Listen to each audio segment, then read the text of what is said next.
Hola, ¿qué tal? ¿Cómo les va? Muy bienvenidos. Esto es Tesis de Salud. Y con todo el foco puesto en el COVID-19 y en la pandemia, hay algunas otras patologías que están siendo dejadas de lado.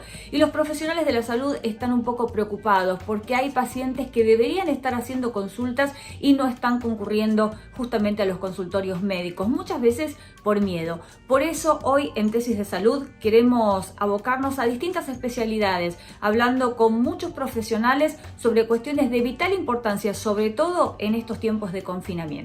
Esto es Tesis de Salud, que empieza de esta manera.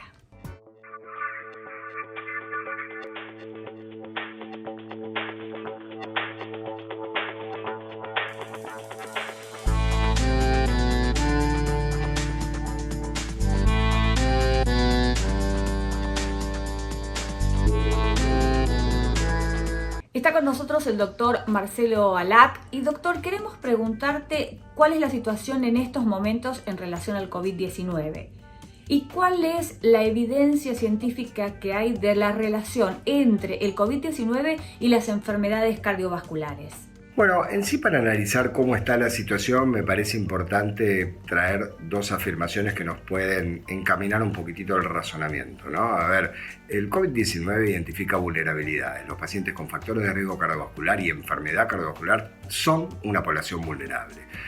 Y a la inversa, los pacientes que tienen lesión cardíaca en el contexto de esta enfermedad tienen un mayor riesgo de muerte y mortalidad. Como ustedes saben, el SARS-CoV-2 y el COVID-19, que sería la enfermedad provocada por este virus, fue declarado pandemia desde el 11 de marzo de 2020. Pero diría que frente a la ausencia de tratamientos efectivos o de vacunas hasta la fecha, el COVID-19 tiene un impacto global sin precedentes en la salud pública y en la asistencia sanitaria. Y esto está relacionado con dos cuestiones muy importantes.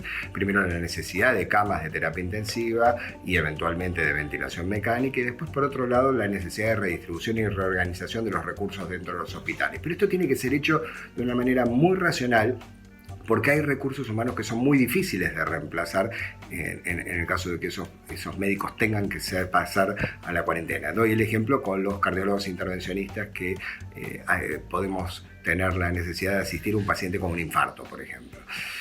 Fíjense el dinamismo que tiene esta enfermedad. Para el 10 de marzo de 2020 existían en el mundo un total de fallecidos de menos de 4.500. Para el 7 de mayo, es decir, apenas 2 meses después, ya teníamos una cantidad de contagiados de 3.670.000 y más de 250.000 fallecidos. Para mediados de junio estamos en una cifra superior a los 8 millones de infectados y aproximadamente 450.000 fallecidos. Hay un número que viene creciendo y que esto da un poco la perspectiva de cómo se va comportando la enfermedad, que es la cantidad de recuperados. Y hoy por hoy tenemos más de 4 millones de recuperados. Para analizar ahora en detalle cuál es la preocupación que tenemos en la relación entre el COVID y la enfermedad cardiovascular, hay dos cuestiones que me parece importante comentarles. Primero, hay una preocupación creciente por como decía, la presentación tardía de las emergencias cardiovasculares, ¿no?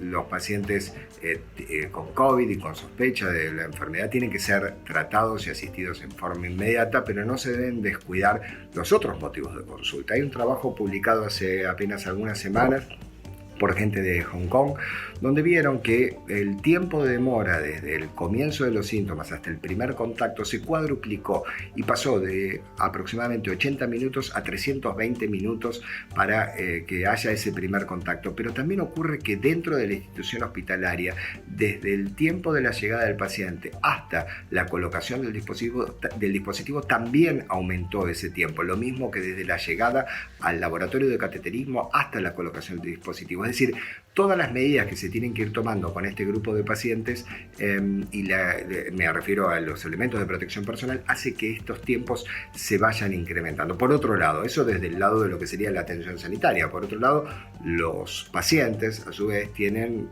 cierto grado de temor de buscar la atención médica durante la pandemia. Bueno, eso nosotros tenemos que transmitirle que se están tomando todas las medidas para poder asistirlos en forma correcta. Entonces, no tienen que dejar de consultar si tuvieran un dolor de pecho, por ejemplo.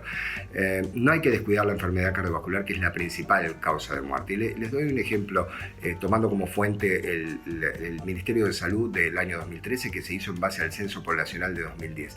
La cantidad de fallecidos por enfermedades cardiovasculares es una cifra cercana a las 100.000 personas.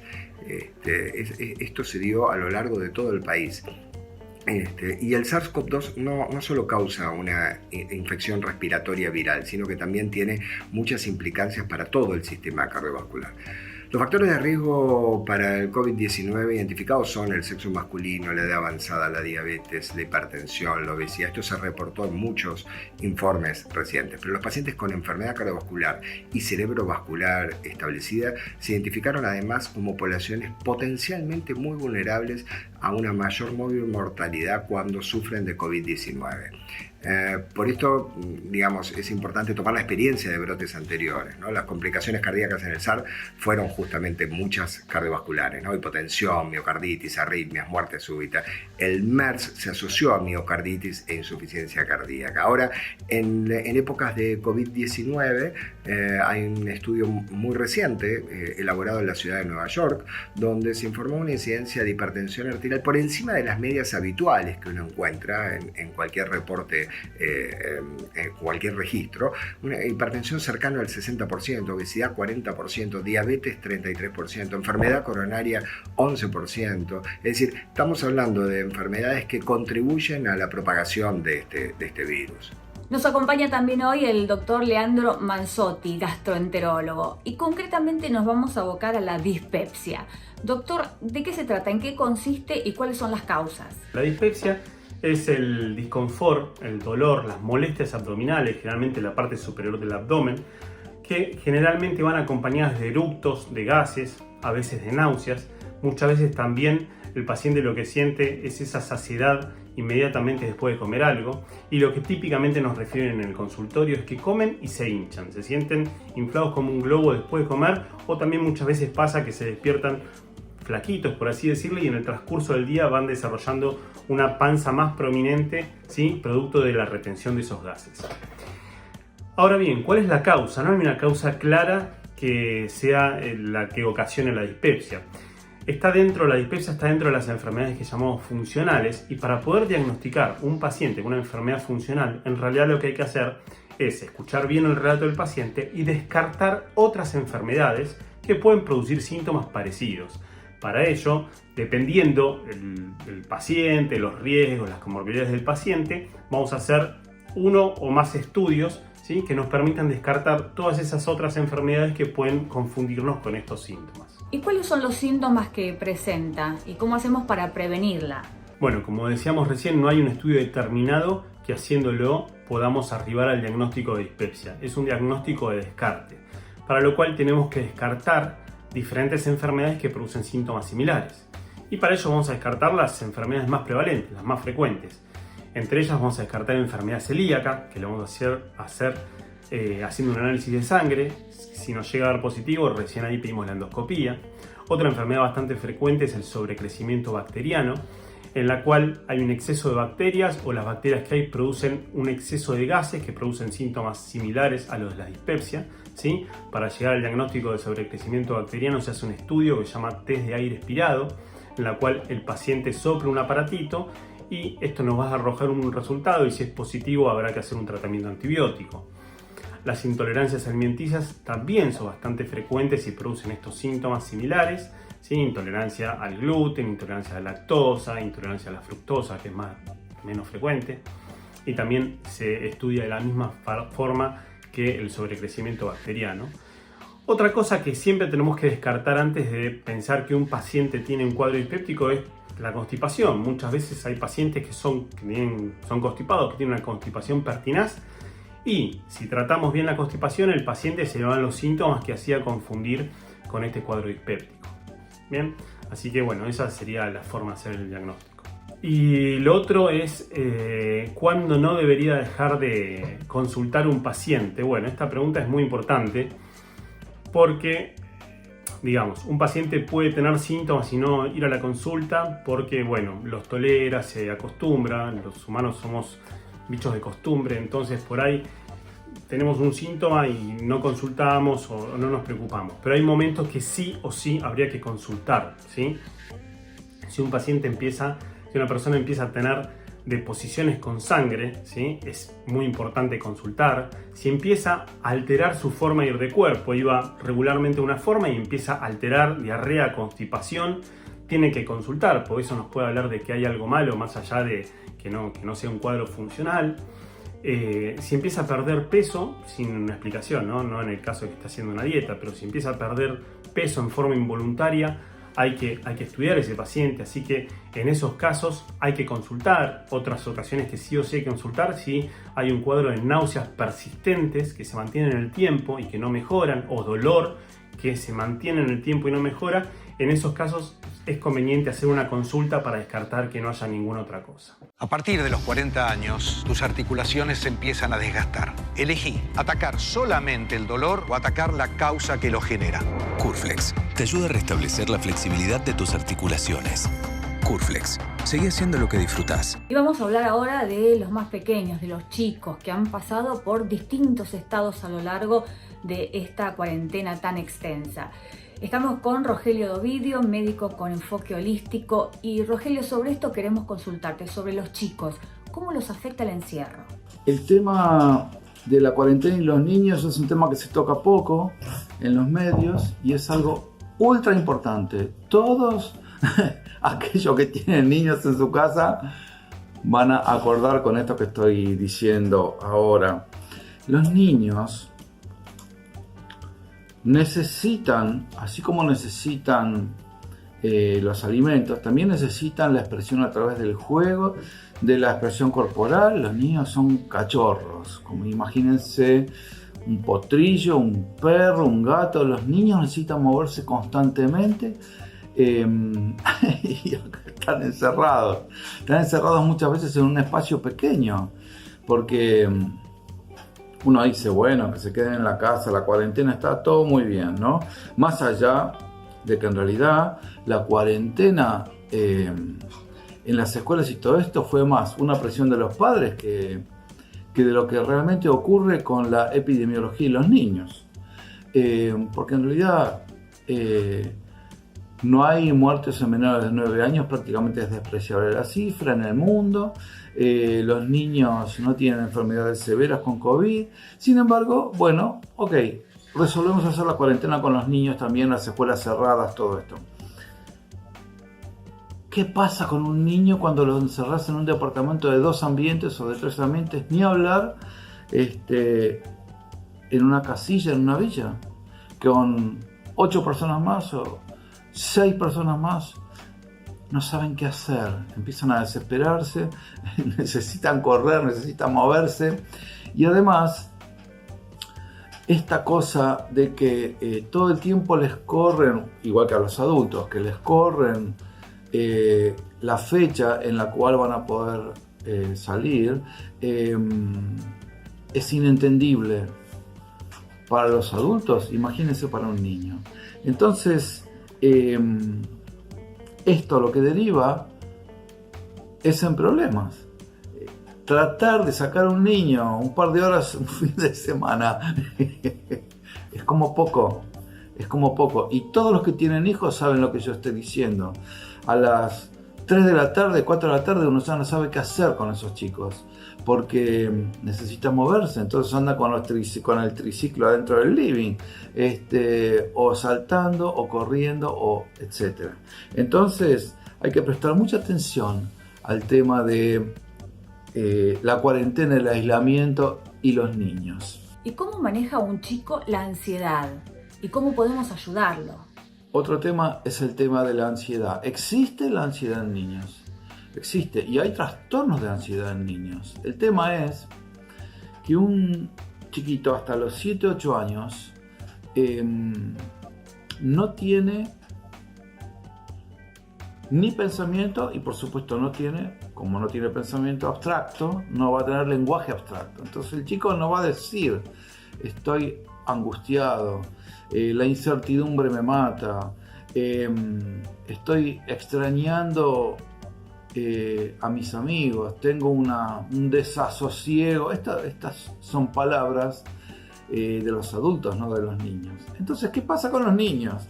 Bueno, bastante sencillo. Los chicos tienen trastornos de ansiedad, empiezan a ponerse ansiosos.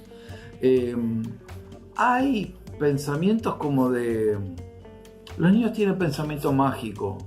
Y entonces, muchas veces la fantasía es la del castigo. Entonces dicen, bueno, entonces yo estoy encerrado acá porque no guardé los juguetes, por ejemplo. ¿No? Son cosas que uno dice, pero ¿cómo? Bueno, es que es un niño y tiene pensamientos mágicos de este tipo. Por eso sumo a esto la idea de la muerte de familiares parientes de un niño.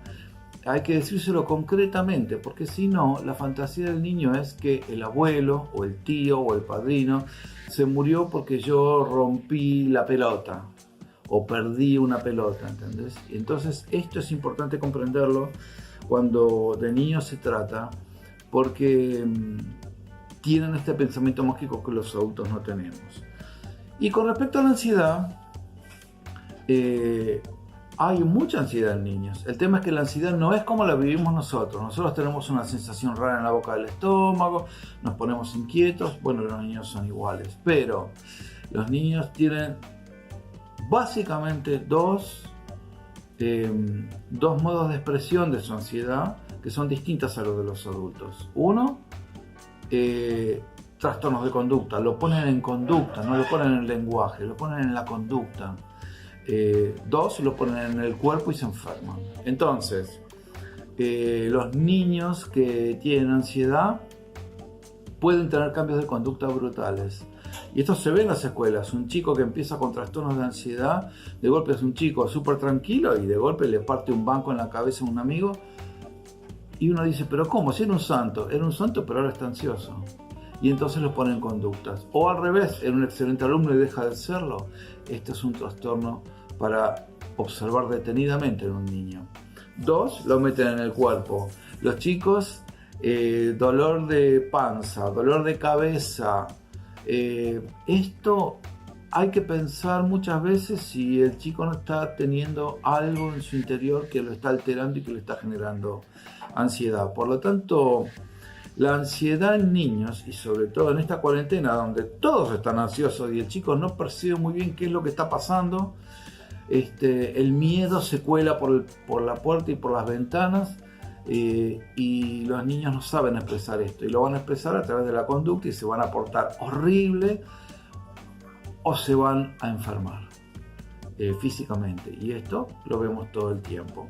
Y en estos momentos en los que pasamos tanto tiempo frente a las pantallas, ya sea la computadora, el televisor, queremos consultar a un médico oftalmólogo y por eso está con nosotros el doctor Germán Bianchi. Doctor, ¿qué es el cansancio ocular y cuál es el efecto de estar justamente tanto tiempo frente a una pantalla? En estos tiempos de cuarentena, una de las consultas más frecuentes es acerca del cansancio ocular. ¿Pero por qué se produce el cansancio ocular? Existe algo que se llama reflejo de acomodación. Es un reflejo para la visión cercana. Existen músculos extraoculares e intraoculares que trabajan para poder enfocar una imagen cercana, ya sea de computadora, tablets o teléfonos. Los músculos extraoculares lo que hacen es ayudar a la convergencia, a que los dos ojos se junten y puedan enfocar un objeto que esté cercano, para poder enfocar la misma imagen. También existen músculos intraoculares. Uno de ellos es el músculo del iris, el color del ojo. Cuando miramos un objeto cercano, este músculo trabaja achicando la pupila. Y otro de los músculos es el músculo ciliar, que está por detrás del iris. El músculo ciliar lo que hace es, al contraerse, aumenta el espesor del cristalino, que es la lente interna del ojo, y de esta forma podemos enfocar imágenes cercanas. Todo esto hace a que se produzca un cansancio ocular. Por eso es importante cada 20 minutos mirar algún objeto que esté a 20 pies, o sea, a más de 6 metros, y de esa forma poder relajar estos músculos oculares. Es como realizar una elongación muscular. También tenemos que tener en cuenta que todos los objetos que estamos mirando, ya sea una computadora, una pantalla de una computadora, tienen que estar un poco por debajo de la altura de los ojos. Eso hace que los párpados cubran la parte superior de los ojos y de esa forma se evita la evaporación rápida de la lágrima. Un tema para estar muy atento, las lesiones domésticas. En estas épocas en las que estamos tanto en casa, ya sea por un accidente o por hacer ejercicio sin estar supervisado, puede ocurrir. Por eso consultamos al doctor Carlos Lupotti, es médico traumatólogo. Doctor, ¿cuáles son las lesiones caseras domésticas más comunes y cómo hacemos para prevenirlas? Muchas veces las inquietudes y los momentos de hacer las actividades que alguna vez en el pasado tuvimos frustras o llamadas cuentas pendientes. Entonces es en donde uno empieza a hacer cosas que no está acostumbrado a hacer con los materiales que no tiene a disposición. Hay muchos ejemplos de ello. Por ejemplo, intentar cocinar. Vemos que los familiares mandan videos con comidas, con cocinas raras y demás. Y existen accidentes domésticos muy serios, como por ejemplo cuando uno tiene que separar hamburguesas o algún producto congelado. Usan habitualmente cuchillos cortopunzantes o con serrucho, por ejemplo los famosos cortes que se producen porque se patina o se separa o se resbala, digamos, el cuchillo y se inserta uno en la palma de la mano o en la yema de un dedo o en la mitad de un dedo. Entonces eso produce una lesión, un corte que nos va a producir a lo mejor o una limitación en la movilidad de un dedo, donde se habrá cortado un tendón seguramente, o una sensación de adormecimiento o de cosquilleo, en donde la estructura lesionada en esa oportunidad puede ser un nervio que se llaman nervios sensitivos, son los encargados de darnos la posibilidad de sentir en la yema, en el pulpejo.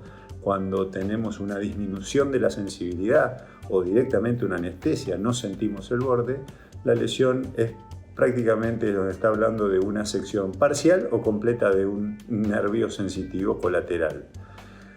Cuando existe una imposibilidad para flexionar una falange, por ejemplo esta, o sea, hacer esta flexión de la punta del dedo, o más precisamente la del medio, existe la posibilidad de que se nos hayamos seccionado o el tendón flexor superficial o el tendón flexor profundo.